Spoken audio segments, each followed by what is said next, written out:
Hi, welcome to our channel. KYC విధానమే పేటీఎంని కొంప ముంచిందా? నిర్లక్ష్యమే ఈరోజు దాని బ్యాన్కు దారి తీసిందా?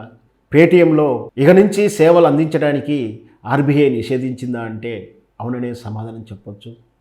మరి ఏంటి సర్వత్రా కూడా అనుమానాలు వస్తున్నాయి. పేటీఎంను ఎందుకు బ్యాన్ చేస్తున్నారు? పేటీఎం పనికి రాకుండా పోతుందా? పేటీఎంలో దాచుకున్నటువంటి ఎఫ్డీలు ఏమైపోతాయి, వ్యాలిడ్ బ్యాలెన్స్లు ఏమైపోతాయి అనే ఆందోళన గురవుతున్నారు. దాంతోపాటు కస్టమర్లే కాదు, పర్చేస్ వెండర్స్ కూడా పేటీఎం ఖాతా నిర్వహించుకుంటూ మనం కస్టమర్ పే చేసిన అమౌంట్ని పర్చేస్ వెండర్స్ పేమెంట్ తీసుకోవడానికి పేటీఎం ప్లాట్ఫామ్నే వాడుకున్నారు. అయితే ఇక నుంచి పేటీఎం నుంచి సేవలు అందలేరా? అక్కడ వచ్చినట్టు డబ్బులు వెండర్ ఏ విధంగా రిసీవ్ చేసుకోవాలి? ఇవన్నీ కూడా చాలామందికి ప్రశ్నలు తలెత్తుతున్నాయి. అసలు ఏం జరిగింది? ఇవన్నీ వివరాలు తెలుసుకునే ప్రయత్నం చేద్దాం. మనందరికీ తెలుసు, పేటీఎం ప్రప్రథమంగా డిజిటల్ ప్లాట్ఫామ్లో మనీ ట్రాన్సాక్షన్కి వచ్చినటువంటి ప్రథమైనటువంటి సర్వీసులలో ఏదైనా ఉందంటే అది పేటీఎంగానే చెప్పవచ్చు. చాలా రకరకాలమైనటువంటి ఆకర్షణమైన ఆఫర్లు ఇస్తూ, డిస్కౌంట్లు ఇస్తూ పేటీఎం వినియోగదారుకి చాలా చేరువైంది.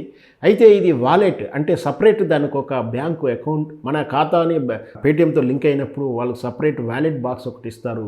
దాంట్లో మనం డబ్బులు దాచుకొని దాని ద్వారా ఖర్చు పెట్టుకోవాల్సి ఉంది. అంటే డైరెక్ట్ మన బ్యాంకు నుంచి ట్రాన్సాక్షన్ జరగకుండా పేటీఎం ప్లాట్ఫామ్ అయినటువంటి వాలెట్లో జరుగుతుంటుంది. అయితే ఈ విధానం కన్నా చొచ్చుపడుతూ ముందు ఫోన్పేను అండ్ గూగుల్ పే రావడంతో కాస్త పేటీఎం వెనకబడిందని చెప్పొచ్చు. ఆ తర్వాత పేటీఎం కూడా తన విధానాన్ని మార్చుకుంది. యూపీఐ సిస్టము తర్వాత ఈ డైరెక్ట్ ట్రాన్సాక్షన్ సిస్టమ్ వచ్చిన తర్వాత పేటీఎం వాడకం, వినియోగదారుల వాడకం కూడా పెరిగింది. అన్ని సంస్థల కన్నా ఇది ఆఫర్లు ఎక్కువిస్తూ వినియోగదారుని ఆకర్షిస్తూ కస్టమర్లు పెంచుకుంది. దాంతోపాటు వెండర్స్ కూడా డైరెక్ట్ సర్వీస్ ఇస్తుంది. అంటే మనం షాపుల్లో ఎవరైనా నిర్వహిస్తున్నప్పుడు వాళ్ళకు గేట్వే కానీ వాళ్ళకు ప్లాట్ఫామ్ కానీ వెండర్స్ తరపున బ్యాంకింగ్ చేసింది మొదటిగా పేటీఎం ఏం చెప్పాలి. అంటే ప్రతి కొనుగోదారుడు చెల్లించే ప్రతిదీ కూడా అమ్మేటువంటి వెండరు షాపర్లకు అందరికీ కూడా పేటీఎంతో సర్వీసులతో లింక్ ఉన్నమాట వాస్తవం. అయితే ఇక్కడ జరిగినటువంటి విధానంలో ఆర్బీఐ రూల్స్ ఖచ్చితంగా పాటించాల్సి ఉంటుంది. ఆర్బీఐ తరచూ చెప్తూనే ఉంటుంది, కేవైసీ లేకుండా ఎలాంటి అకౌంట్లు నిర్వహించకూడదు. KYC, know your customer details, ఇది కేవైసీ సూత్రము. అంటే ఏంటి అంటే నీ కస్టమర్ని ఎవరో నువ్వు తెలుసుకో, అంటే వాడి వివరాలు నీ దగ్గర ఉండాలి దాని అర్థం. నీ కస్టమర్ వివరాలు నీ దగ్గర ఉండాలి అంటే ఆధార్ కార్డు, పాన్ కార్డు ఇత్యాది వివరాలన్నీ కూడా తమ దగ్గర ఉంచుకోవాలి, అవి తీసుకోవాలని కేవైసీ బేసిక్ సూత్రం చెప్తుంది ఆర్బీఐ. అయితే ఇట్లా కేవైసీ రూపంలో కస్టమర్ నుంచి తీసుకోవాల్సినటువంటి డీటెయిల్స్ నిర్లక్ష్యం చేసింది పేటీఎం. అందుచేత తద్వారా ఒకే అకౌంట్ పేరు మీద రకరకాలైనటువంటి ఒకే కేవైసీ పేరు మీద రకరకాలైనటువంటి అకౌంట్లు బహుళంగా ఉండడాన్ని ఆర్బీఐ గుర్తించింది. ఇది 2021 నుంచి కూడా తరచూ నోటీసులు ఇస్తున్నా కూడా నిర్లక్ష్యం చేసింది. దాంతోపాటు దానివల్ల ఇది మనీ లాండరింగ్లో ఇష్యూలు చట్టం పరిధిలోకి వెళ్లాల్సి వచ్చింది ఈ స్కామ్ అంతా కూడా. దాంతో మనీ లాండరింగ్ వల్ల డబ్బులు దుర్వినియోగం అయ్యాయి.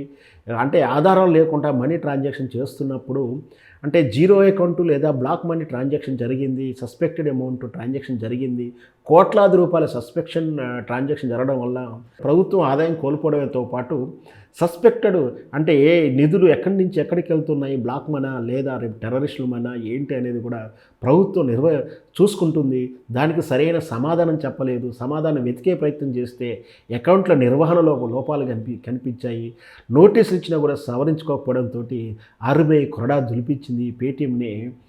ట్రాన్సాక్షన్స్ ఒక్కసారిగా నిలిపివేసింది. దాంట్లో విధానపరంగా కస్టమర్లకు ఇబ్బంది రాకుండా ఉండేటటువంటి చర్యలు తీసుకుంటూ దానికి వ్యవధులు కూడా ఇస్తుంది. దాని ప్రకారం అంటే రేపు రాబోయేటువంటి ఈ నెల చివరి అంటే ఫిబ్రవరి 29 వరకు వ్యాలిడ్ బ్యాలెన్స్ వాడుకోవచ్చు. ఫాస్ట్ ట్రాగులో అంటే ఫాస్ట్ ట్యాగ్ మనకు తెలుసు, టోల్ గేట్ దగ్గర ఉన్నటువంటి ట్యాక్సీ కట్టించడానికి ఫాస్ట్ ట్యాగ్ వాడుతుంటాము.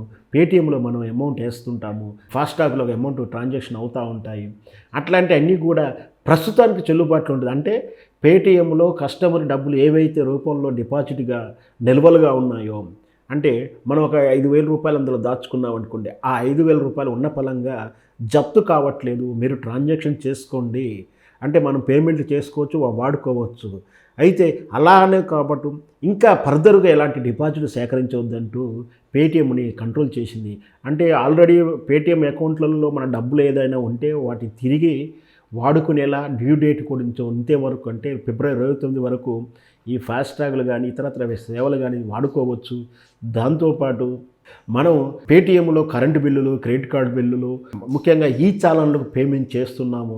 అట్లాంటి థర్డ్ పార్టీ సేవలను కూడా ఆపివేసింది. ప్రస్తుతానికి అవి ఏవి పని చేయట్లేవని తెలుస్తుంది. కేవలం మనం అందులో ఉన్న వ్యాలెట్లో ఆల్రెడీ ఉన్నటువంటి మన అమౌంట్ని మనం వాడుకునే విధంగా వెసులుబాటు ఉంది. ఫర్దర్గా కొత్తగా పేమెంట్ గేట్వే గాను క్యూఆర్ కోడ్లు కూడా పనిచేస్తలేవని తెలుస్తుంది. దాంతోపాటు క్యూఆర్ సేవలతో పాటు మనకు పేమెంట్ వేయగానే స్పీకర్ ఆన్ చేసి శబ్దం వస్తుంది కదా, వాటికి కూడా సేవలు నిలిపించే ప్రక్రియ మొదలుపెట్టారని కూడా తెలుస్తుంది.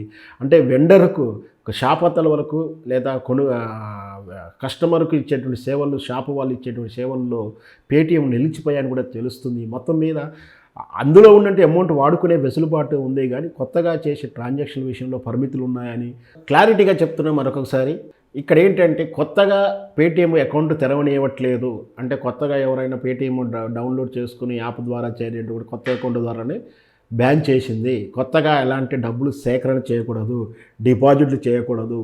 థర్డ్ పార్టీ అయినటువంటి గేట్వేల ద్వారా నిర్వహించేటువంటి సేవలు, అంటే ఉదాహరణకి ఈ చాలన్లు కట్టాం, మొన్ననే ట్రాఫిక్ చాలన్లు కూడా అందరూ కడుతున్నారు.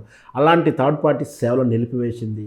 కేవలం పేటీఎం నిర్వహించే వ్యాలెట్ కానీ ఇతరత్ర వ్యాలెట్లలో ఉన్నటువంటి నిల్వలను మనం వాడుకోవచ్చు, పేమెంట్ చేసుకోవచ్చు, లేదా అందులో ఉన్న వ్యాలెట్లో ఉన్నటువంటి అమౌంట్ మనం రిసీవ్ చేసుకోవచ్చు, అంటే డ్రా చేసుకోవచ్చు, మన అకౌంట్లోకి ట్రాన్స్ఫర్ చేసుకోవచ్చు, లేదా ఇతరత్ర సేవలకు పేమెంట్ చేసేలా అవకాశాలు ఉంటే పేమెంట్ చేయొచ్చు. అంతవరకు పరిమితి ఉంది. ఇకపోతే కొత్తగా డిపాజిట్ చేయడానికి వీల్లేదు.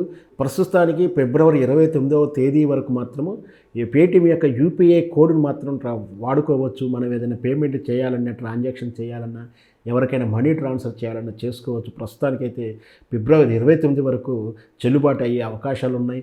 ఆ తర్వాత ఆర్బీఐ నిర్ణయం తీసుకునే విధానం ప్రకారం ఇది ఎక్స్టెన్షన్ అవుతుందా, ఇంతటితో 29తో క్లోజ్ చేస్తారన్న క్లారిటీ లేదు. సంజాయిస్ ఇచ్చి పేటీఎం చేసిన తప్పును దిద్దుకుంటుందా ఏంటి అనేది ఇంకా పూర్తి వివరాలు తెలవాలి. మొత్తం మీద ఆర్బీఐ తీసుకునే నిర్ణయంతో ఆర్బీఐ ఆల్రెడీ ఎంక్వైరీ చేస్తూ ఉంది. మనీ లాండరింగ్ జరిగే అవకాశాలు ఎంతవరకు జరిగాయి, దీంట్లో ఎంతవరకు డబ్బులు దుర్వినియోగం అయ్యాయి, చట్టానికి తెలియకుండా ఆదాయం ఎంతవరకు టర్నోవర్ చేశారు, ఇన్కమ్ ట్యాక్స్ ఎంత ఎగ్గొట్టారు, ఇవన్నీ కూడా విచారణలో ఉంది. అయితే విచారణకు సరైనటువంటి కేవైసీ ఆధారం లేకపోవడం, ఇవన్నీ కూడా సస్పెక్టెడ్గా అనుమానిత ట్రాన్సాక్షన్ కూడా చూస్తూ చేయాల్సింది. ఇదంతా కూడా దీర్ఘకాలిక విచారణ జరిగే అవకాశాలు ఉన్నాయి. కాబట్టి అప్పుడప్పుడే పేటీఎంలో మళ్ళీ పునరుద్ధరిస్తారనే అవకాశాలు అయితే కనిపించట్లేవు. మొత్తం మీద పేటీఎం మీద తీసుకున్న ఈ ఆర్బీఐ నిర్ణయంతో పేటీఎం షేర్ వాల్యూ పూర్తిగా పడిపోయి చాలా నష్టానికి చవి చూస్తున్నట్టుగా తెలుస్తుంది. పేటీఎం షేరుదారులు, వాటాదారులు అంతా కూడా నిలువున నష్టపోయారని కూడా తెలుస్తుంది. దీని ద్వారా ఒక అజాగ్రత్త, ఒక నిర్లక్ష్యం వల్ల ఎంతమంది ఈరోజు నష్టపోయారో అర్థమవుతుంది కదా. అంటే ఒక సంస్థ చేసిన తప్పుకు కస్టమర్లు కూడా, షేర్లు కొనుక్కున్న వాళ్ళు కూడా నష్టపోతున్న తీరు చూస్తున్నాం. అంటే షేరు కొనేటప్పుడు కూడా కంపెనీ అడ్మినిస్ట్రేషన్ కూడా వాల్యుయబులే అని చెప్పేసి దీని ద్వారా తెలుసుకోవచ్చు. మొత్తం మీద పేటీఎం సృష్టించినటువంటి ఈ ప్రకంపనలు ఇంకెంత దూరం వెళ్తుందో మనం ఒకసారి వేచి చూడాల్సిందే.